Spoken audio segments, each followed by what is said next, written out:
Okay. The basic and fundamental method to solve or approximate zero of polynomial is, you know, that is Newton methods. There are many methods to solve a system of equation, but Newton method is formally, when you analyze Newton method, you see all the aspects to analyze the other method. And for one variables, you learn these Newton maps, and here you see the quadratic approximation. It's like a parabol. It's like a parabola here. You double the number of digits at each iteration of Newton methods. Okay. What is the result? Fundamental result. Fundamental result is given by Kantorovich, and you know perhaps surely this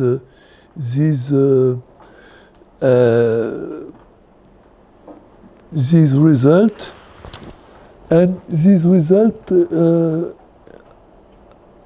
name of this result is local theorem,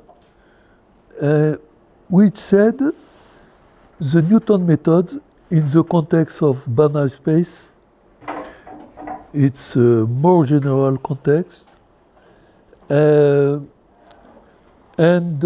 if you have a map with second derivative, continuous second derivative, you can give a condition which said for all the points in a certain ball, Newton method converge to a solution of the map F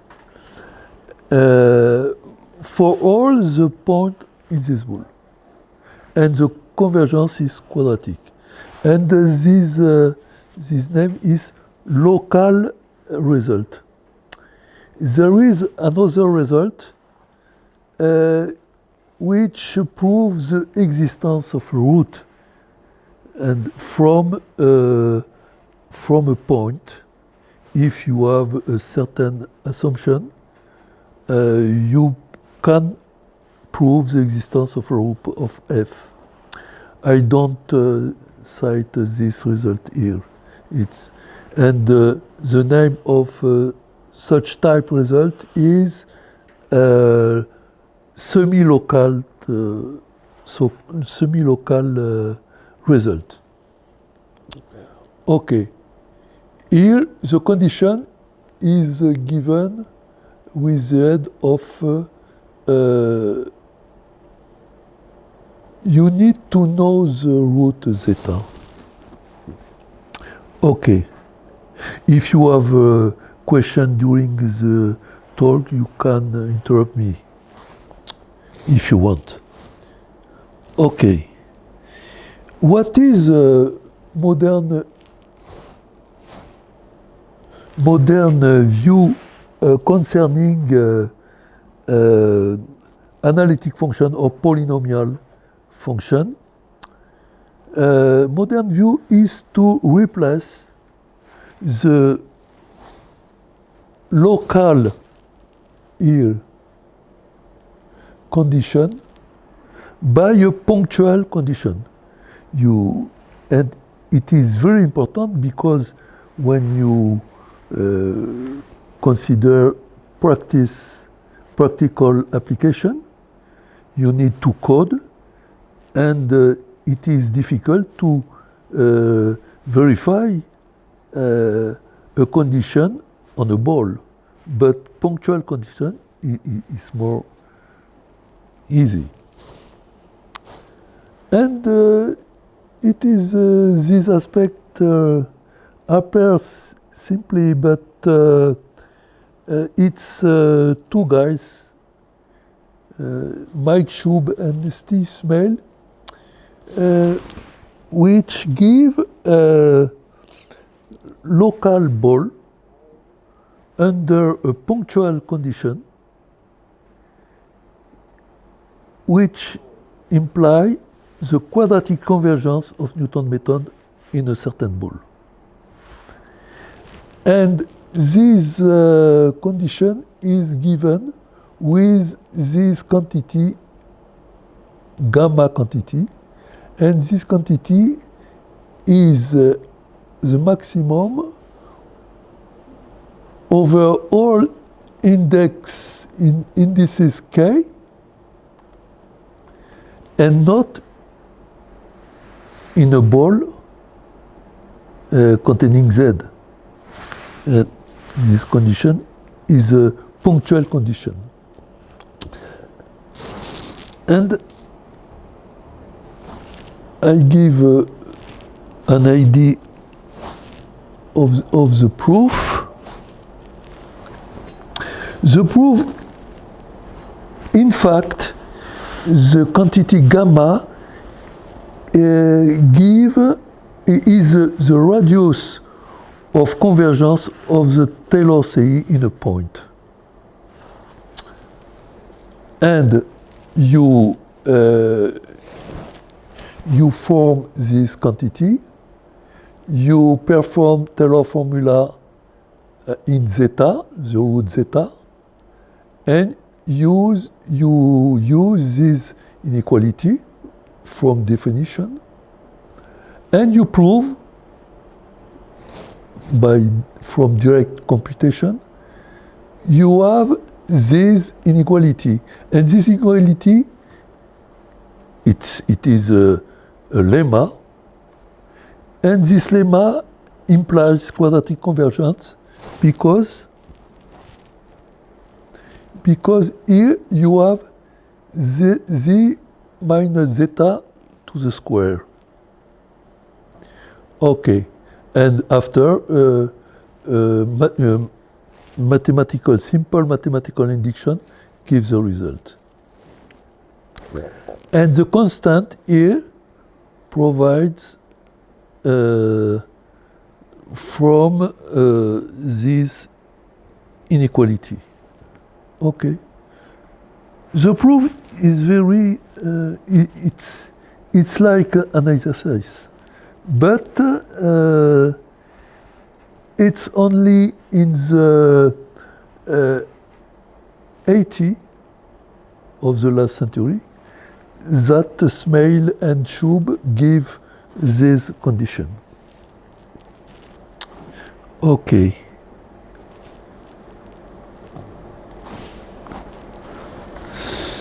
You have question? No? It's clear? Okay. And I give now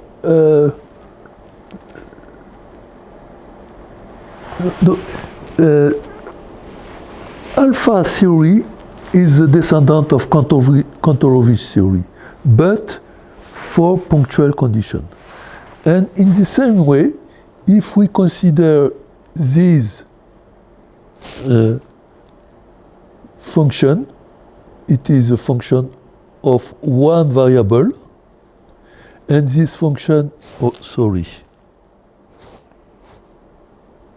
this function is a convex function, like this, and you have a root in a certain ball if the function h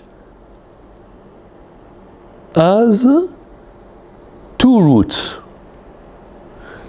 and the condition for that is this inequality. Under this condition, you prove in in the Kantorovich analysis, you prove there exists a solution, a root of the polynomial f, or it's valuable also for analytic function. You prove that there exists a root in a certain ball. Okay.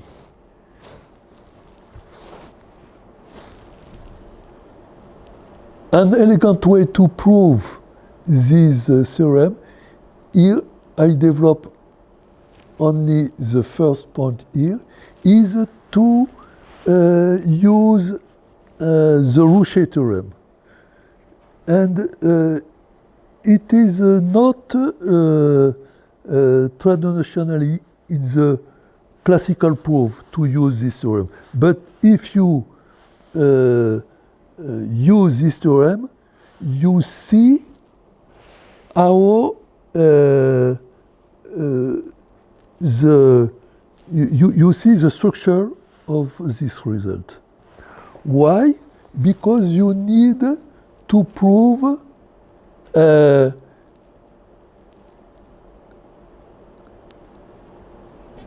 this function has only one root in a certain ball. And here appears the quantity gamma at the denominator. And it is separation number between two roots of the polynomial or analytical function. And it's very give how to works the geometry of the root of the polynomial. Okay, you have question for that? It's clear?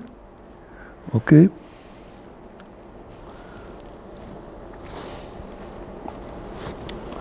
Okay.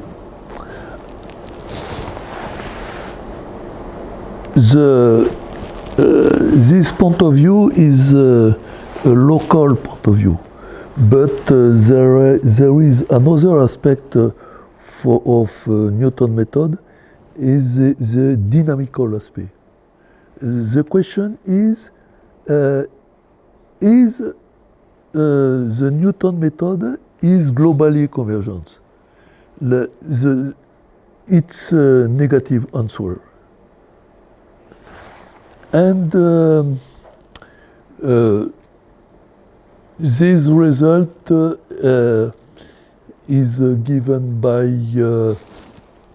in the IT of the last century by Müller, but Smale give an answer more convenient. And the result said Newton method is not generally convergent to the root of a polynomial of degree d for d greater than or equal to 3. And I give the result. To prove that, you can decide to construct a class of polynomial which have a cycle of order 2 between 0 and 1 and analyze the map N2 of F. So, and if the derivative of N2 of F has a modulus less than 1, then the Newton method converges 2, 0, and 0 attract is a attractive point for N2, and the Newton method is not globally convergent because 0 is not the root of a polynomial. Okay, it is the idea of it's a very, very simple proof for that. And the fundamental result is if the derivative has a modulus strictly less than 1, then the point attracts the method. Okay. And there is another aspect if you have a certain polynomial with where the Newton method is not globally convergent, then in an open ball in the polynomial space, not in the punctual space, for all these polynomials, the Newton method is not globally convergent. And here you have an example with a very simple with a polynomial of degree 3. You have the derivative of the Newton method here, and you see that 0 is okay. Sorry. You have here, this is 0 in this point, and in this case, 0 is superattractive. Superattractive means the Newton method is quadratic, has quadratic convergence in this point. Okay. And in dynamical theory, you have this type of graphics. And here you have a ball, the ball of convergence to 0.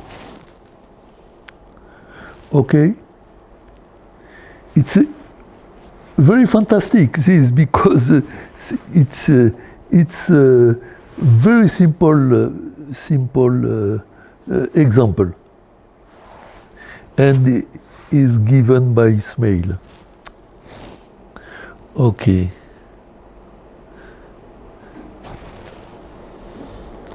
In the 90.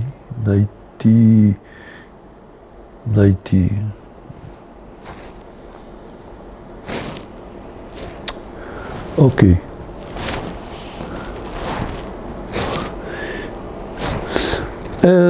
Now I speak about the simultaneous approximation of all the roots of a polynomial. How to imagine compute all simultaneously all the roots of a polynomial.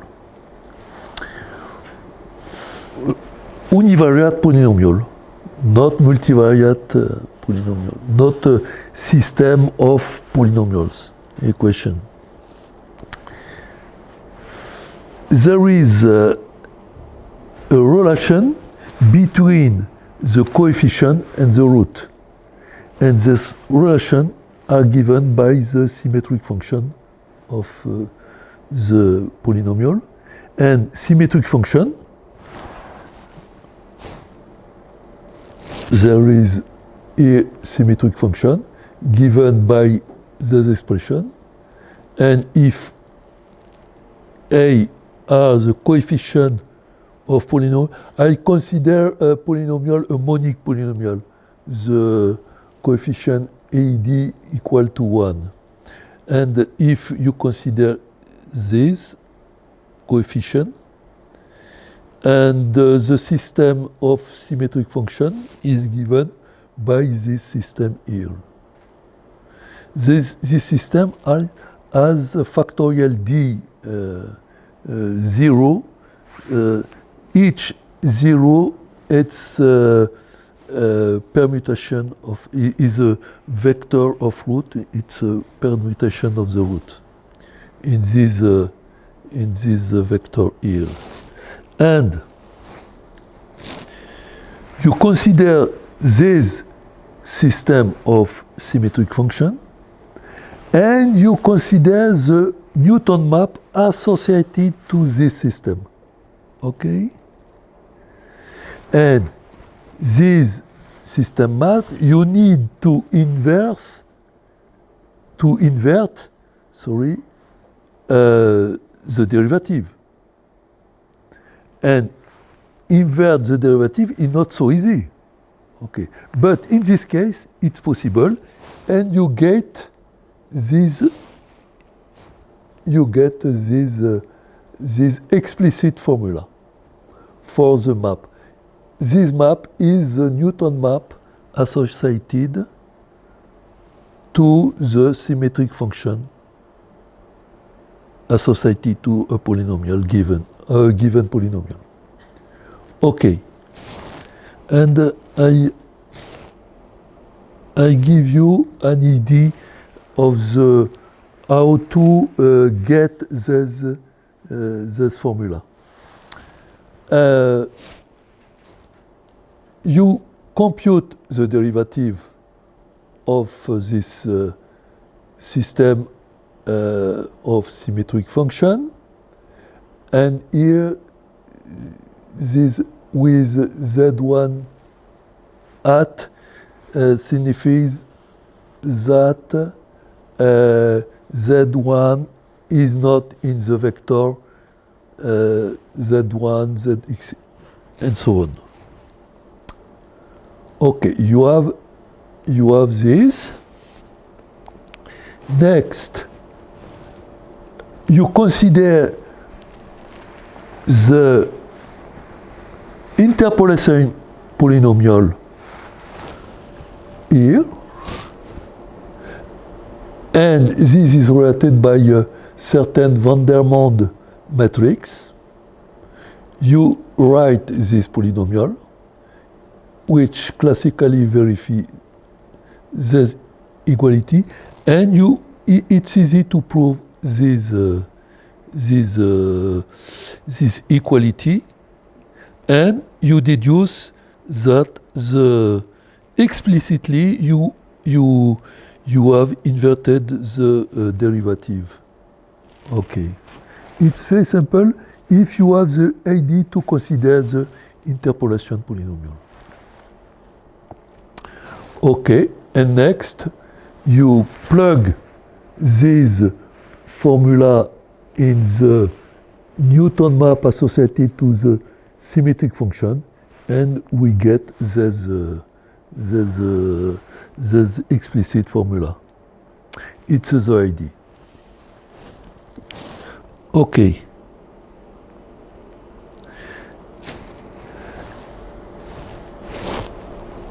And for these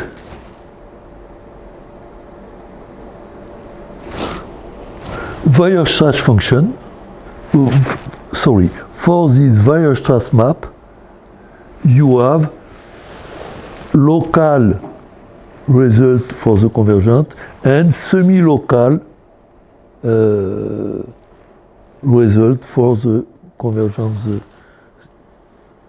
Newton method associated to the symmetric function. Okay.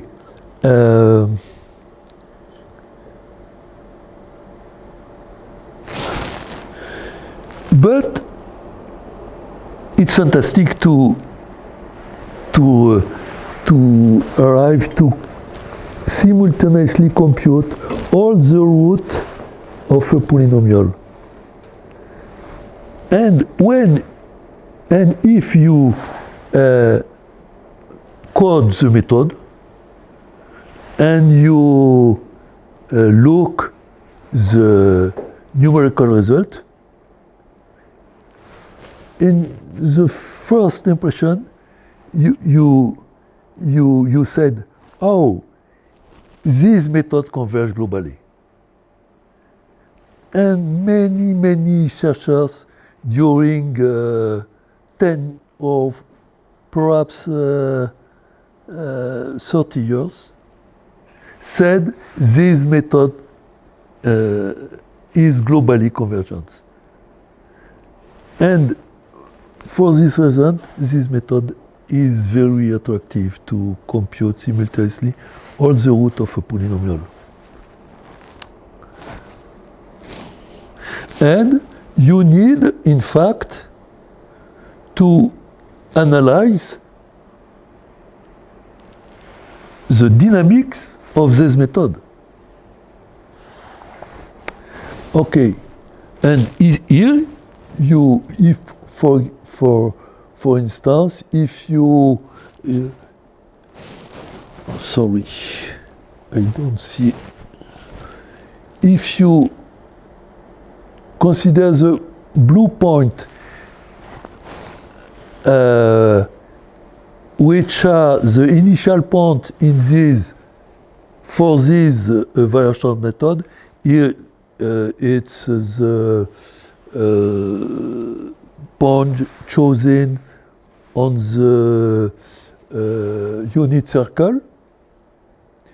You see the different trajectory to arrive in the red point. The red points are the root of this polynomial in this example. And if you perform another experiment, you have a similar figure. But the answer is negative for this problem. Weierstrass method is not globally convergent, and its result is a recent result. There are 2 years this result is proved. And I remember I have spoke about this eventuality with Smail. And Smail said me, perhaps in the IT, said me, no, this result is not globally convergent. But I don't know prove that. I don't know to prove that. And it's three guys, they prove this result. There are an open set of polynomials of every degree such that the Weierstrass iteration has attracting cycle of period 4, not period 2. There is not, the guy proved there's not cycle of period 2 and 3. There are period 4 and so on. And in fact, to find a polynomial which realize which illustrate this result is not so easy. It's very difficult. You need to use symbolic computation. For instance, a code like Maple or and so on, to find such a polynomial. And these guys prove it is sufficient to find a polynomial of degree 3. Why? Because you have this this property. If you suppose now one root, for instance, with this equality, the dynamic of the rest of the iteration here is that of the dynamic of Weierstrass method applied to the polynomial p divided by t minus zeta n1. And for this reason, it's sufficient to find a polynomial of degree 3. Okay. And the polynomial, for instance, there are many polynomials of degree 3, but for this polynomial, you can prove this point, for instance, converge to the attractive cycle, and this attractive cycle is Z1, Z2, Z3, Z4 here, and the modulus of eigenvalue of the derivative of this map, WP0 cat, this signifies the cycle is of order 4, and you have this inequality and this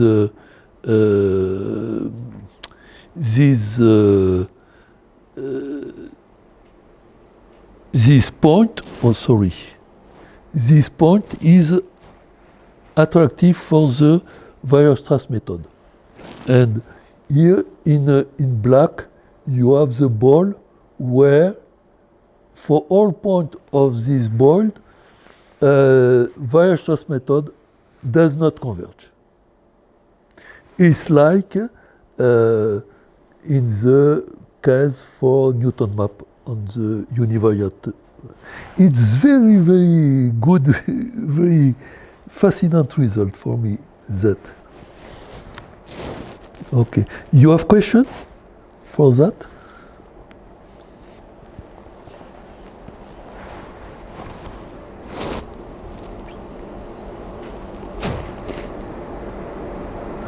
Okay. Now I speak about a system of polynomial equation, and you have the same quantity gamma here, the same, and this is the same result concerning the separation number. Separation number is for regular roots. I speak about regular roots, not multiple roots.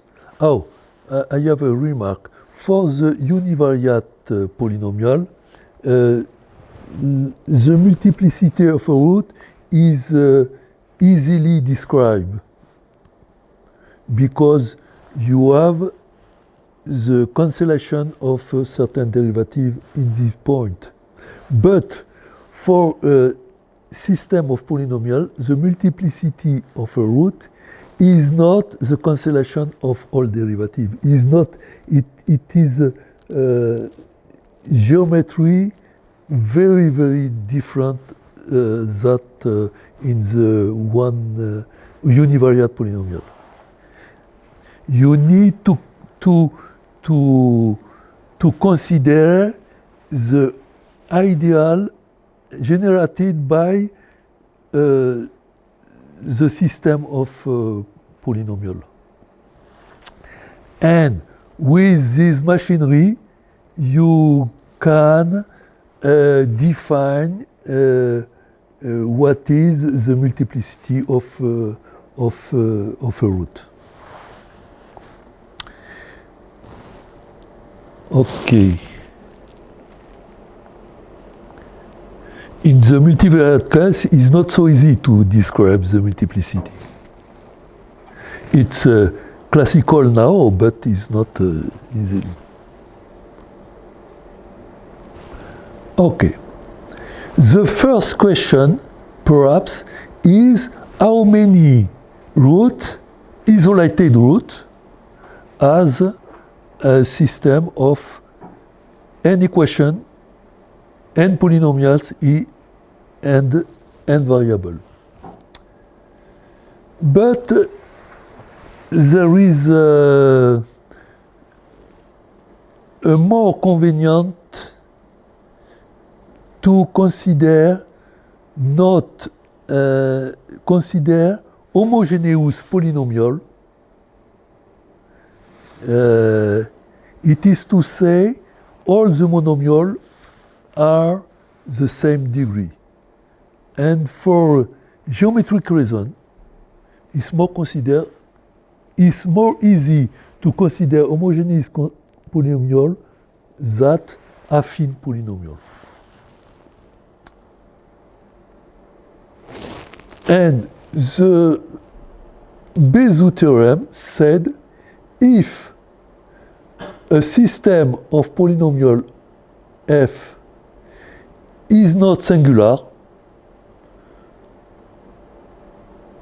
a system is singular if f is in this set, and you see that in the root the derivative is not invertible. If f is not singular, then the number of isolated zero is the product of D1. For instance, if you have a linear system, you have one isolated root. Okay, but if you have a system of degree 2, the number is 2 to the n. And it's a reason for that it is difficult to approximate only a root, because all the roots have consequence on the computation for one root. This is Bézout theorem.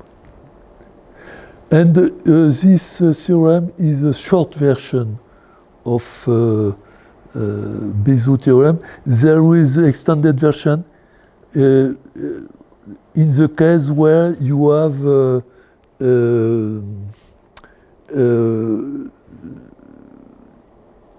connected component of the system which are solution of the system. Okay. And in the linear case, is it possible to define between the space of matrices a product, a scalar product, which is invariant by unitary transformation? This is a Frobenius product. Frobenius product is defined as a trace of the product by matrix A by the Hermitian, by the transpose conjugate of the matrix A by B star. It is in the linear case. In the polynomial case, the scalar product here is invariant by unitary transformation, and you have this formula, and this is very important.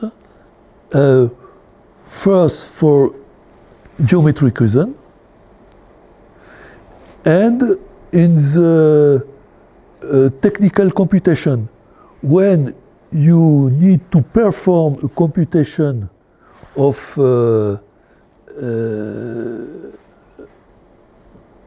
the system, it is sufficient to consider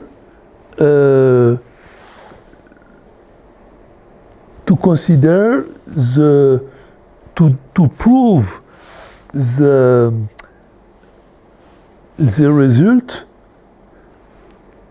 for basis, for instance, for one vector of the basis. If you take 1, 0, 0, 0 and you prove the technical result by this property of invariance, you deduce the result for all the vector. Okay.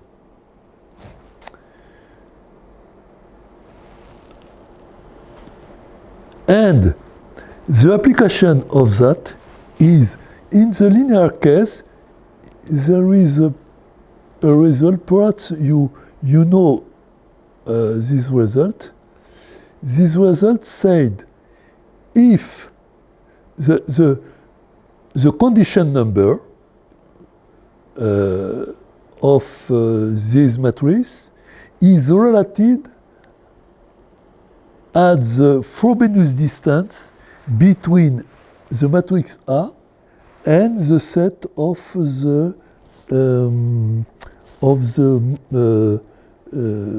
matrix not invertible. Okay, and this theorem is name is Écart-Young theorem. You know this